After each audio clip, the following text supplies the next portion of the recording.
এখানে দুটো বাক্য আমি লিখে রেখেছি প্রথমে মধ্যে মিডিলে। ইট was in 2005 when he entered the school।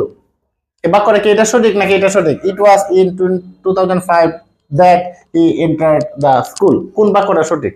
এখানে যে জিনিসটা আপনারা ফলো করবেন, এখানে অনেকে মনে করবে যে ইট was in 2005 when he entered the school, এটা মনে সঠিক, কারণ এখানে when দ্বারা সমাস গেছে, এটা মনে ভুল। ইট was in 2005 that he entered the school, এটা মনে ভুল। অনেকে মনে করবে এটা, আসলে বিষয়টা এটা না। এবার উপরে একটু থাকার, এখানে দেখেছে it plus be verb plus time যখন থাকবে তখন দ্যাট ক্লজ হবে। এই যে দ্যাট দ্বারা ক্লজটা হবে, এখানে দ্যাট হবে। তার মানে এখানে এটা হলো সঠিক আর এটা হলো ভুল।